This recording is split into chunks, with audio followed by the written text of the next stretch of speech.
Shalom. Shalom Elohim Besem Hamashiach. Baru kata Adonai Hamelek Leolam. Terpujilah Tuhan Raja semesta alam. Kita akan membaca firman Tuhan pada saat ini yang diambil dari Kisah Para Rasul pasalnya yang pertama ayat 6 sampai ayatnya yang ke-11. Oleh karena pada hari ini kita memperingati hari kenaikan Tuhan kita Yesus Kristus, kita membaca sekali lagi Kisah Para Rasul pasalnya yang pertama ayat 6 sampai ayatnya yang ke-11. Saya membacakannya dalam nama Yesus. Maka bertanyalah mereka yang berkumpul di situ, Tuhan, maukah engkau pada masa ini memulihkan kerajaan bagi Israel? Jawabnya, engkau tidak perlu mengetahui masa dan waktu yang ditetapkan Bapa sendiri menurut kuasanya. Tetapi kamu akan menerima kuasa kalau Roh Kudus turun ke atas kamu. Dan kamu akan menjadi saksiku di Yerusalem dan di seluruh Yudea dan Samaria dan sampai ke ujung bumi. Sesudah ia mengatakan demikian, terangkatlah ia, disaksikan oleh mereka dan awan menutupnya dari pandangan mereka. Ketika mereka sedang menatap ke langit, waktu ia naik itu, tiba-tiba berdirilah dua orang berpakaian putih dekat mereka dan berkata kepada mereka, hai orang-orang Galilea, mengapakah kamu berdiri melihat ke langit? Yesus ini yang terangkat ke sorga meninggalkan kamu akan datang kembali dengan cara yang sama. Dengan cara yang sama seperti kamu melihat dia naik ke sorga. Demikian pembacaan firman Tuhan. Yesus berkata yang berbahagia ialah mereka yang mendengarkan firman Allah dan yang memeliharanya. Sekali lagi shalom. Puji syukur kepada Tuhan pada saat ini. Saya diberikan kesempatan lagi untuk menyampaikan firman Tuhan di tempat ini. Terima kasih Pak Gembala yang selalu berkomunikasi, selalu memberikan kesempatan. Ini menunjukkan bahwa kita selalu membangun kerjasama sebagai tubuh Kristus. Kita semua adalah umat Tuhan. Selalu saya mengatakan walaupun organisasi kita berbeda, tetapi kita adalah umat Tuhan, anak-anak Allah. Kita adalah tubuh Kristus. Itu sebabnya hal yang seperti ini adalah hal yang begitu indah untuk selalu kita lakukan. Karena kita saling membagi informasi, saling menguatkan. Dan pada hari ini, di hari kenaikan Tuhan kita Yesus Kristus, sekali lagi saya diberikan kehormatan, kesempatan oleh Pak Gembala untuk menyampaikan firman Tuhan. Dan kebetulan pada hari ini adalah bertepatan dengan saudara-saudara kita, kaum ya kita sebut biasa kaum Kedar ya, merayakan Idul Fitri. Bertepatan dengan hari kenaikan Tuhan Yesus. Nah ini luar biasa sekali saudara-saudara. Mungkin baru ini kali terjadi selama beberapa tahun ya, mungkin 100 tahun satu kali bisa terjadi bersama-sama. Mungkin juga Natal nanti bisa bersama-sama dengan waktu mereka. Nah kita biasanya menyebutnya kaum Kedar karena memang dari mana kata istilah itu kaum Kedar, karena Kedar itu ada anak kedua dari Ismail ya. Jadi anak pertamanya itu Nebayot, anak kedua itu Kedar, nanti dibaca dalam Kejadian 25 itu ada dijelaskan di situ. Tapi kita bersyukur kita masih disebut dengan keturunan Abraham dengan saudara-saudara kita. Dan memang keselamatan itu kata firman Tuhan itu berasal dari jalurnya Ishak. Dan jalurnya Ishak itu yang melahirkan Israel, Yahudi dan dari sana kekristenan lahir. Dan kita tahu bersama bahwa kenaikan Tuhan Yesus ini masih berhubungan dengan peristiwa yang luar biasa yang belum lama ini kita rayakan. Yaitu peristiwa Paskah. Ya saudara-saudara, kalau kita berbicara mengenai Paskah berarti kita berbicara mengenai kebangkitan Tuhan Yesus. Tetapi kebangkitan Tuhan Yesus itu tidak bisa dipisahkan juga dengan kematian Tuhan Yesus. Sehingga kematian dan kebangkitan Tuhan Yesus itu adalah satu kesatuan yang tidak bisa dipisah-pisahkan. Karena kalau tidak ada kematian tidak akan ada kebangkitan. Kalau tidak ada kebangkitan maka gereja tidak akan ada. Kalau tidak ada kebangkitan tidak ada kenaikan ke surga. Tidak ada kenaikan ke surga tidak akan ada ketuangan Roh Kudus yang akan terjadi 10 hari kemudian atau hari Pentakosta. Dan dari kata Pentakosta inilah diberikan nama gereja kita, gereja Pentakosta.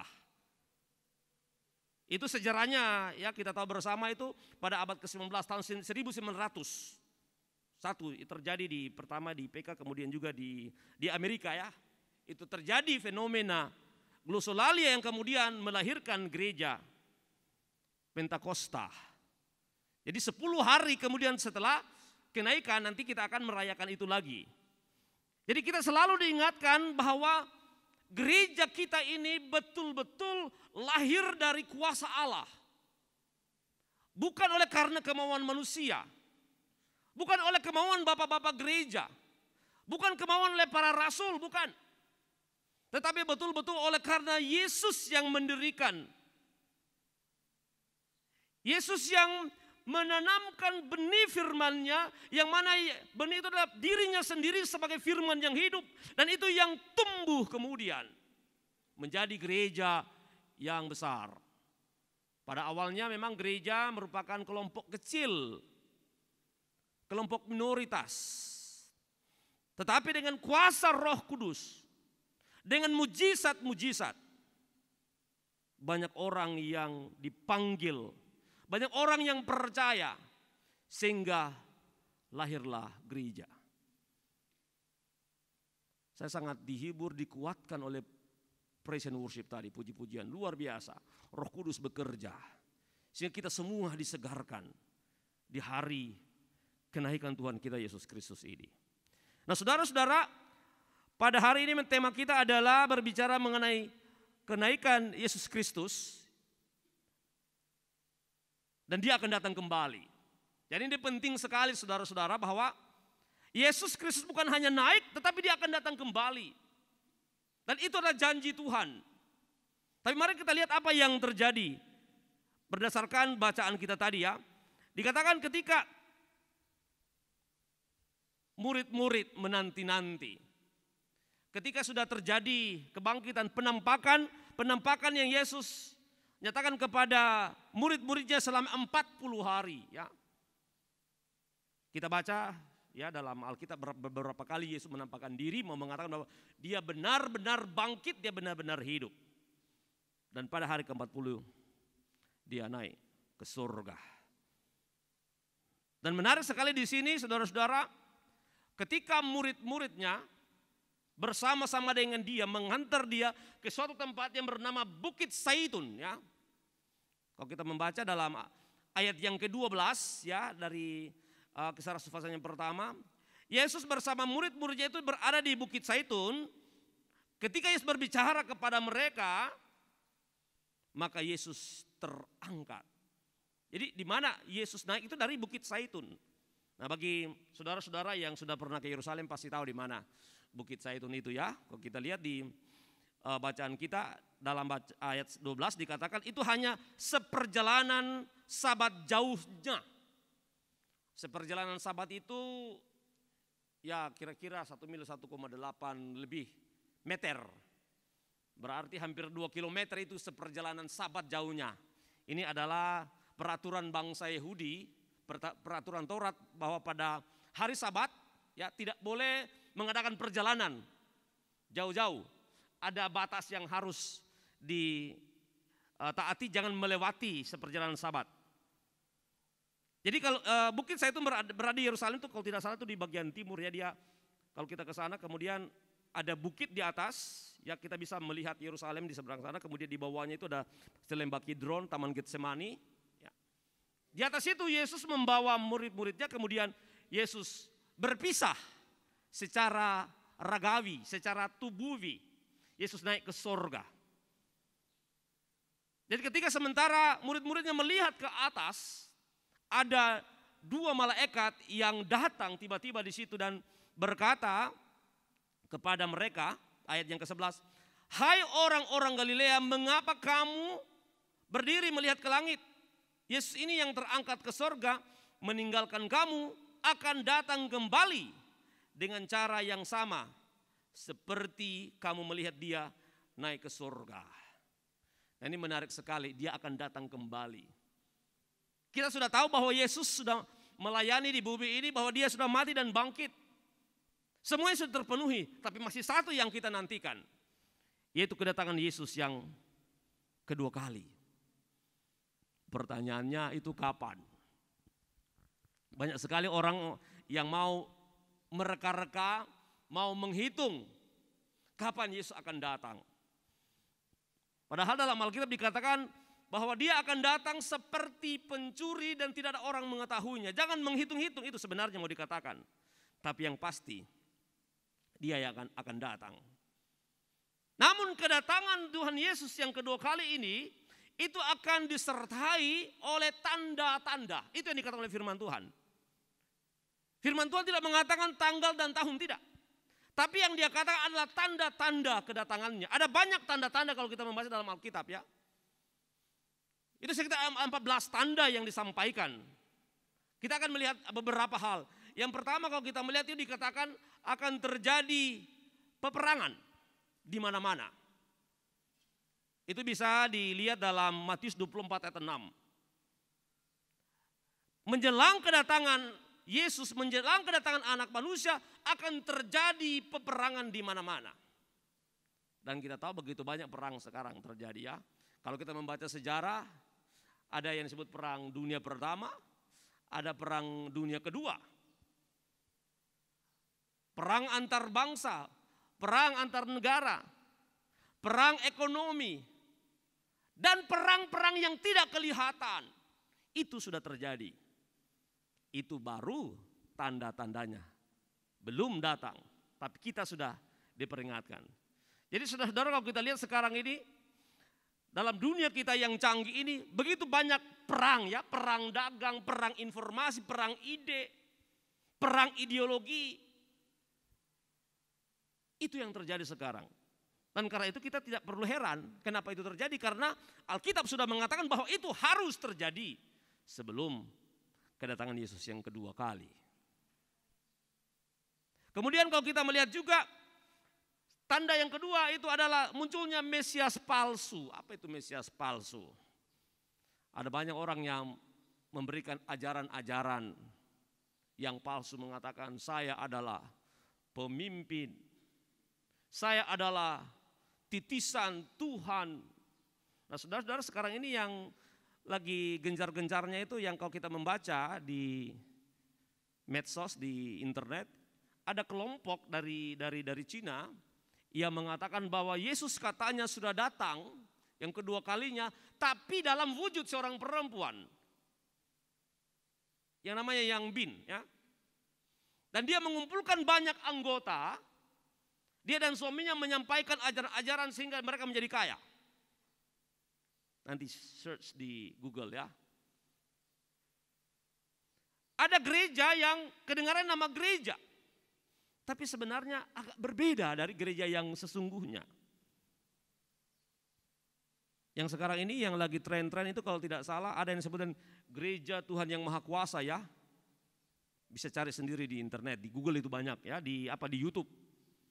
Dan dia menyampaikan juga firman Tuhan, tetapi setelah diteliti, wah ini tidak sesuai dengan firman Tuhan. Jadi kita harus hati-hati. Karena memang menjelang akhir zaman akan muncul yang disebut Mesias palsu. Itu sudah terjadi. Kemudian yang ketiga yang selalu kita rasakan selama ini adalah munculnya yang disebut dengan antikris. Nah kalau kita membaca dalam 1 Yohanes 2:18 kemudian Matius 24 ayat 9 ya, menjelang akhir zaman itu akan muncul disebut antikris. Antikristus maksudnya. Orang yang akan menentang Kristus melalui menentang gereja-gerejanya. Penganiayaan terjadi di mana-mana. Kita tahu dia di Afrika saat ini, di Nigeria, penganiayaan yang luar biasa. penganiayaan secara fisik, ada penganiayaan secara politik, penganiayaan secara ekonomi. Dan baru saja terjadi di wilayah kita, saudara-saudara, kita tahu bersama yang terjadi kemarin di wilayah Napu. 4 orang yang dibunuh. 1 orang kepalanya terpenggal menjadi berpisah badan dan tubuhnya. Dan kemarin baru dimakamkan 4 orang. Oleh siapa? Oleh antikris sebenarnya. Orang yang membenci Kristus, membenci gereja, membenci anak-anak Tuhan, itu adalah antikris. Oleh karena itu kita terus mendoakan, tapi kita harus tahu bahwa itu adalah tanda bahwa kedatangan Yesus sudah semakin dekat. Apakah kita sedia? Apakah kita sudah siap? Itu yang menjadi pertanyaan bagi kita. Kemudian ada juga kalau kita tahu bahwa tanda berikut adalah bencana alam yang terjadi di mana-mana. Tidak perlu saya jelaskan, kita sudah lihat sendiri. Bencana alam, gempa bumi, ya. Bencana alam di udara, bencana alam di laut, ya. Bencana alam di udara terjadi. Kita mungkin bertanya-tanya, kenapa begitu banyak bencana alam? Yang begitu dahsyat tahun 2018 tsunami likuifaksi di Palu. Kemudian baru-baru di NTT terjadi siklon Seroja, ya. Angin puting beliung terjadi di Meko. Itu bagian daripada bencana alam. Belum lagi di tempat lain. Mungkin kita bertanya-tanya kenapa ini terjadi. Firman Tuhan sudah mengatakan hal-hal seperti itu akan terjadi menjelang kedatangan Yesus yang kedua kali. Ini menjadi peringatan bagi kita. Kemudian munculnya nabi-nabi palsu, tadi saya sudah sebutkan. Kemudian yang paling penting dan paling kelihatan zaman ini adalah kemajuan ilmu pengetahuan. Nabi Daniel mengatakan bahwa menjelang akhir zaman, kepandaian manusia akan meningkat.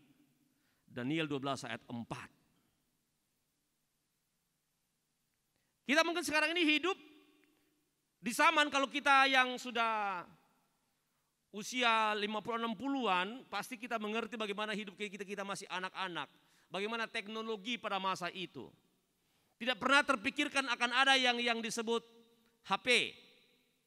Tidak pernah terpikirkan ada yang disebut dengan laptop. Tidak pernah terpikirkan.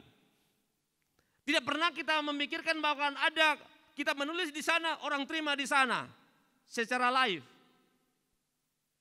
WA, SMS. Tidak pernah terpikirkan pada masa itu kan. Tetapi sekarang kita bersyukur kita masih bisa menikmati mengalami situasi ini, ya, kemajuan teknologi. Anak-anak kita sekarang, ya, yang sudah lahir ketika teknologi sudah maju, mereka yang lebih hebat dari kita orang tua. Oleh karena kemajuan teknologi informatika atau orang bilang iptek, maka generasi ini dibagi-bagi dalam beberapa generasi.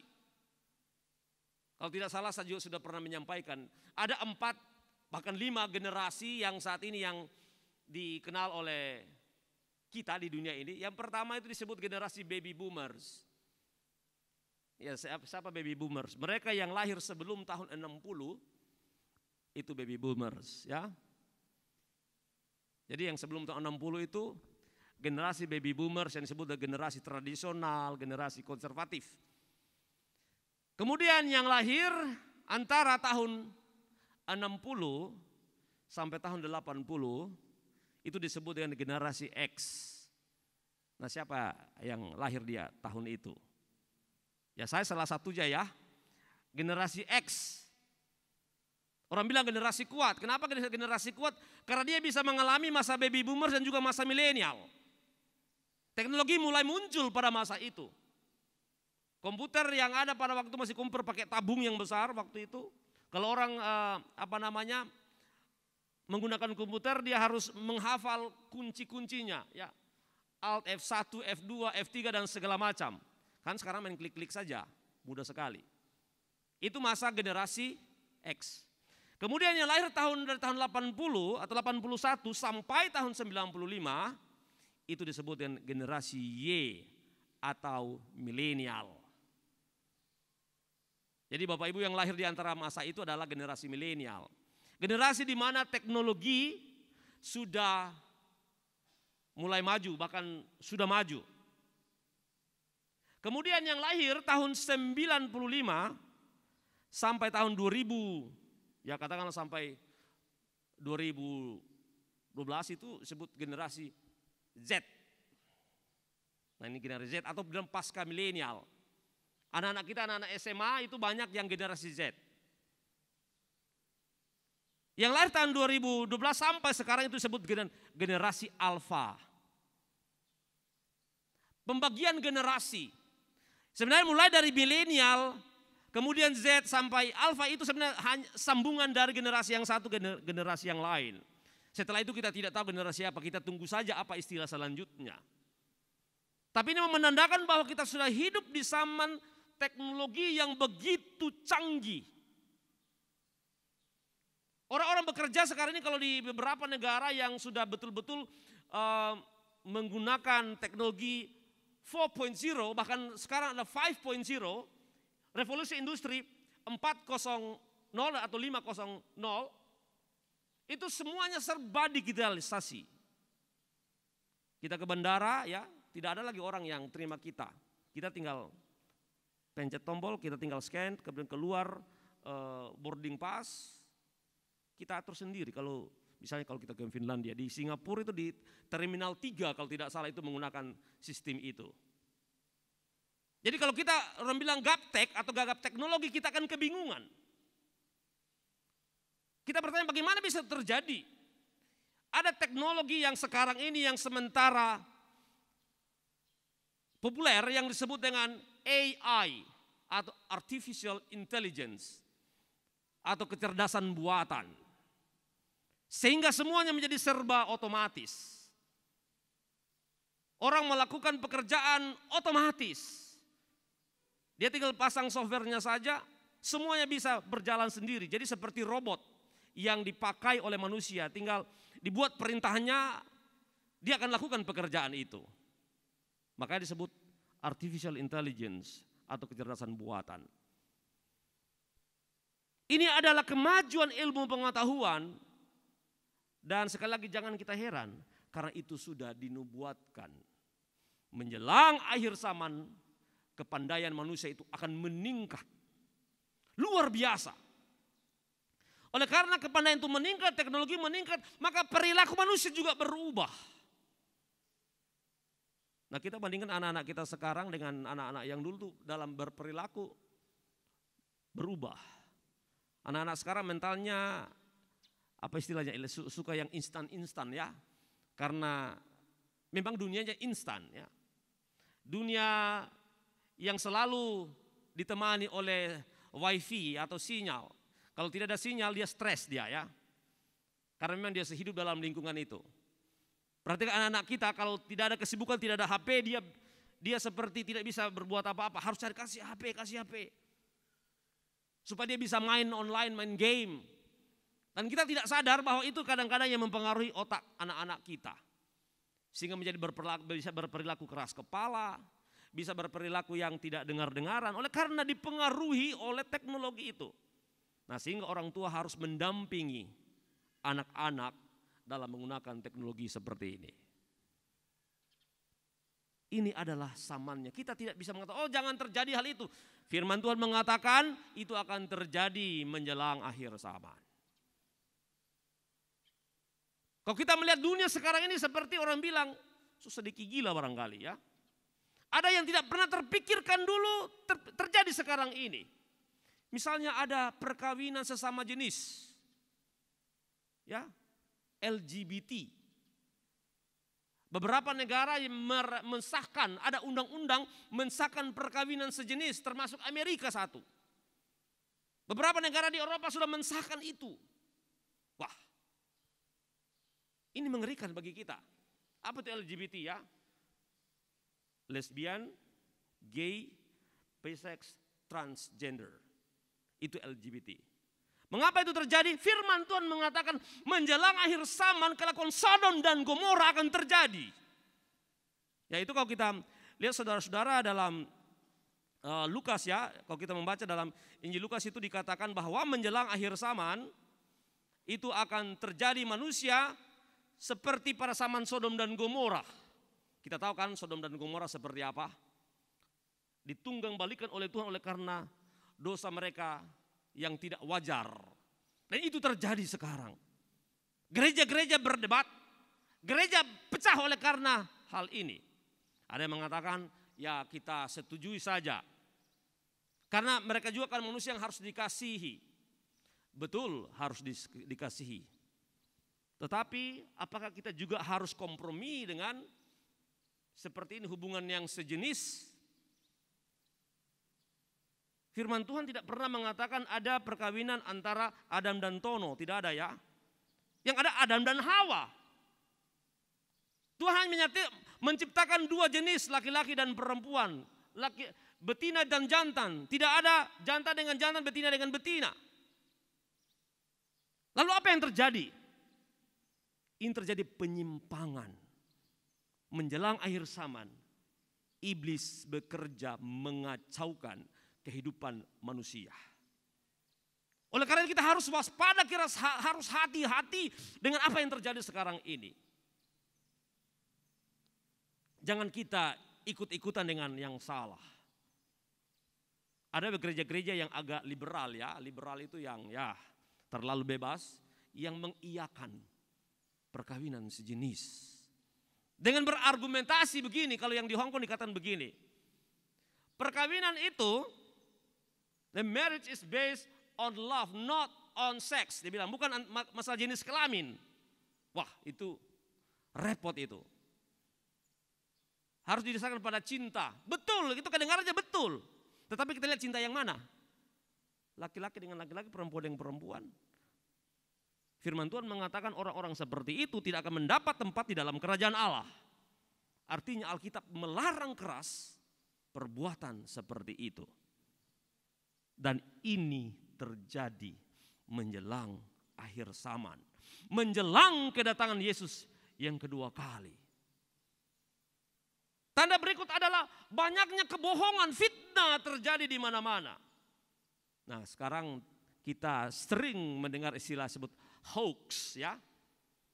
Atau kita sebut hoax. Tulisannya hoax ya, tapi dibaca hoax. Kita sering menerima WA atau menerima pesan dari teman-teman tentang corona misalnya, bahwa corona itu adalah hanya konspirasi, itu adalah bohong-bohong saja. Maka teman-teman pendeta yang kena corona bilang, masa itu bohong-bohong, kami merasakan, kami hampir mati. Kok dibilang bohong? Itulah hoax atau hoax yang mau mengacaukan pikiran kita. Sehingga ada sebagian orang Kristen mengatakan begini, saya kan orang beriman, tidak usah pakai masker saya. Tuhan itu berkuasa, pasti Tuhan tolong saya. Kemudian dia kena, baru dia menyesal. Tuhan mengatakan pakai hikmat. Tuhan memberikan hikmat kepada manusia. Jangan mencobai Tuhan. Oleh karena itu kita bersyukur kepada pemerintah yang meminta kita untuk menerapkan prokes atau protokol kesehatan yang ketat ketika melakukan kegiatan-kegiatan yang mengundang orang banyak, termasuk seperti ibadah-ibadah seperti ini. Kita bersyukur saudara-saudara kalau pada saat ini kita bisa berkumpul bersama seperti ini. Di tempat lain belum bisa. Ada gereja-gereja yang masih ibadah secara online. Hanya lihat di layar televisi atau di layar HP. Dan kadang-kadang seperti orang bilang tidak beribadah. Kalau kita hanya beribadah melalui layar. Tapi itulah alternatif, jalan yang terakhir ketika kita tidak bisa melakukan kontak fisik, tidak bisa bertemu. Kita masih bersyukur jika hal itu masih bisa kita lakukan. Tapi bagi kita yang sudah bisa beribadah pada saat ini, di tempat ini seperti yang normal, kita bersuka cita. Oleh karena itu marilah kita dengan hati kita serahkan kepada Tuhan, kita serahkan hidup kita. Bahwa mati dan hidup kita itu berada dalam tangan Tuhan. Kita beribadah di sini karena kita percaya bahwa Tuhan itu maha kuasa, amin. Yesus itu adalah Tuhan dan Juru Selamat, dan itu yang harus disampaikan kepada orang-orang di dunia ini. Dan itulah sebabnya salah satu tanda akhir zaman juga adalah, ini penting untuk kita ingat, adalah pemberitaan Injil secara masif kemana-mana. Ketika Injil sudah sampai ke ujung bumi, didengar oleh semua orang, baru kesudahannya akan datang. Itulah sebabnya saudara-saudara, gereja-gereja sekarang ini melakukan pekerjaan misi. Saya percaya juga gereja Pentakosta El Shaddai juga melakukan misi di daerah-daerah terpencil. Melakukan pekerjaan misi secara online, menggunakan website, ya, menggunakan teknologi digital. Ada yang melakukan misi melalui YouTube, ya, itu luar biasa sekali saudara-saudara. Karena kita menggunakan teknologi yang ada untuk memberitakan Injil. Di beberapa negara yang tertutup untuk Injil, Injil bisa masuk oleh karena ada internet. Di Iran misalnya, ya, sekitar 20-30 tahun yang lalu orang Kristen itu hanya sekitar 100.000. Tetapi beberapa waktu yang lalu ketika diadakan survei, kaget orang-orang di sana, khususnya pemerintah di sana. Kok Kristen sudah 3 juta? Kenapa? Setelah diteliti, karena mereka menemukan Injil melalui internet. Penginjilan dilakukan oleh saudara-saudara kita yang mempunyai hati misi menggunakan teknologi internet untuk memberitakan firman Tuhan. Karena itu kita harus bersyukur jika ada orang-orang yang melek teknologi, yang pintar teknologi, ya, yang pintar membuat website, yang pintar membuat video, konten-konten video misi. Itu luar biasa. Itu salah satu cara untuk memberitakan Injil. Dan semakin banyak orang yang datang kepada Kristus. Kalau kita menonton YouTube ya banyak ya, pasti Bapak Ibu saudara-saudara menerkan nama-nama yang dulunya di seberang sana tapi sekarang ini sudah bersama-sama dengan kita. Ada beberapa artis, ada beberapa tokoh. Salah satu tokoh yang perlu saya sampaikan mungkin adalah anak daripada pemimpin Hamas yang Palestina. Dia sudah menjadi Kristen dan sekarang dia di Amerika. Dan dia membongkar semua kebohongan-kebohongan yang terjadi di seberang sana. Bagaimana sampai bisa? Karena bertemu Injil. Injil menyampaikan kebenaran. Dan karena itu kita harus terus memberitakan Injil dalam segala waktu. Dengan cara apa saja. Mungkin dengan hanya senyum dengan orang lain itu sudah bagian memberitakan Injil sebenarnya. Mereka bilang, kok murah senyum itu ibu yang sana? Siapa dia? Oh, dia orang Kristen. Oh, orang Kristen seperti itu ya. Maka orang mulai tertarik. Tapi kalau dengar, siapa itu ibu yang cerewet sana, dia punya mulut seperti apa? Seperti harimau, orang bilang. Orang Kristen. Waduh, kok orang Kristen seperti itu? Seorang pemimpin India kita tahu bersama ya, Mahatma Gandhi, orang Hindu. Dia belajar ya di Inggris dan dia juga belajar tentang kekristenan. Dia membaca Injil. Dan dia begitu terkesan dengan figur Kristus. Sehingga dia ingin seperti Kristus, begitu ajaran Kristus. Dan politik yang dianggap seperti ahimsa, tidak melawan, ya, kasih, itu dia pelajari dari Injil. Tetapi kemudian ditanyakan apakah dia mau masuk Kristen, dia bilang saya tidak mau masuk Kristen. Karena mengapa? Karena orang Kristen tidak seperti Kristus yang digambarkan dalam Injil. Wah, kita rasa bagaimana yang mendengarkan perkataan seperti itu. Bilang saya sangat senang dengan Kristus, tapi saya tidak suka orang Kristen. Wah, ini ya tantangan bagi kita. Artinya Injil itu memberitakan kebaikan, menyatakan keselamatan.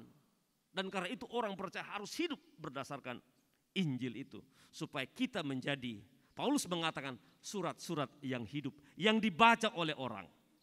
Dan itu yang harus kita miliki sebelum Yesus datang yang kedua kali. Saudara-saudara yang dikasihi Tuhan, kedatangan Yesus yang kedua kali itu pasti. Tapi entah kapan itu kita tidak tahu. Namun yang disampaikan kepada kita adalah untuk selalu siap sedia. Kita selalu mempersiapkan diri karena kita tidak tahu kapan waktu kita. Lalu bagaimana orang bilang? Kalau Yesus datang ketika kita sudah tidak ada. Bagaimana janji yang disampaikan dalam bacaan kita tadi, Yesus akan datang kembali, tapi kita sudah tidak di bumi ini. Apa kita masih bisa menyambut Tuhan? Rasul Paulus mengatakan bisa. Dalam 1 Tesalonika dikatakan bahwa orang-orang yang mati, ya orang-orang yang mati dalam Kristus akan bangkit terlebih dahulu. Bersama-sama dengan orang yang hidup dan menjemput Tuhan di udara. Itu yang disebut rapture, pengangkatan. Jadi yang mengatakan, nanti saya sudah tidak akan ikut. Paulus mengatakan, tenang, jangan khawatir. Orang yang percaya, semua orang percaya tidak akan ketinggalan. Karena jika tiba waktunya, ketika sangkakala Allah berbunyi, orang yang percaya itu akan bangkit pertama. Bersama-sama dengan orang hidup akan menyambut Tuhan di udara. Kedatangan Yesus yang kedua kali, karena dikatakan kamu akan melihat Dia akan turun, akan datang kembali seperti Dia naik ke sorga. Jadi sinkron apa yang dikatakan oleh Paulus dan dikatakan oleh Tuhan Yesus, oleh malaikat-malaikat ketika Tuhan Yesus naik ke sorga. Oleh karena itu mari kita terus mempersiapkan diri, mari kita terus beribadah, mari terus kita memberitakan Injil. Karena kita tidak tahu kapan Yesus datang yang kedua kali. Dan janganlah kita berusaha untuk menghitung-hitung ya. Karena belum pernah hitungan yang benar. Selama ini ketika saya mempelajari ada orang-orang tertentu yang mulai menghitung. Tidak pernah benar. Kalau salah selalu akan ada alasan. Oh sebenarnya saya lupa menghitung yang ini, saya lupa menghitung yang sana. Padahal firman Tuhan sudah mengatakan jangan menghitung-hitung. Yang penting adalah bagaimana kita mempersiapkan diri kita. Apakah Bapak Ibu Saudara-saudara sudah siap? Apakah selalu siap? Kapan Tuhan Yesus datang siap? Mungkin besok, mungkin lusa kita tidak tahu. Tetapi satu hal yang pasti, yang Tuhan minta kepada kita, kita harus siap. Supaya apa? Supaya nama kita masuk dalam kumpulan orang-orang yang dicatat dalam kitab kehidupan. Itu yang paling penting. Entah kapan itu bukan urusan kita. Tapi urusan kita adalah mempersiapkan diri untuk masuk dalam golongan orang-orang tertebus. Yaitu orang-orang yang dicatat dalam kitab kehidupan anak domba Allah, yaitu Yesus Kristus. Semoga kenaikan Tuhan Yesus ini mengingatkan kita kembali bahwa Dia akan datang kembali. Oleh karena itu harus selalu waspada, harus selalu bijak, dan harus selalu baca firman Tuhan. Harus selalu berdoa. Saya sangat terkesan dengan Bapak Ibu Saudara-saudara. Dari segi spiritualitas itu luar biasa, rajin berdoa, rajin baca Alkitab. Oleh karena itu firman Tuhan sudah lebih dimudahkan dengan adanya teknologi HP, tab. Firman Tuhan sudah ada supaya bilang, oh saya lupa bawa Alkitab. Tapi ada satu hal yang tidak pernah dilupakan, bawa HP. Saya pernah lupa bawa HP? Pasti tidak pernah ya. Biasa kalau kita keluar, HP saya lupa. Oh lari ke rumah ambil HP dulu. Tidak pernah bilang, oh Alkitab saya lupa. Kalau Alkitab saya lupa, oh biar saja. Ya kan? Tapi kita bersyukur karena sudah ada HP. Supaya firman Tuhan itu selalu bersama-sama dengan kita. Saudara-saudara dikasih Tuhan, firman ini akan memberikan kekuatan kepada kita untuk terus melanjutkan hidup sebagai orang percaya. Sehingga kita akan ditemukan Tuhan selalu siap sedia.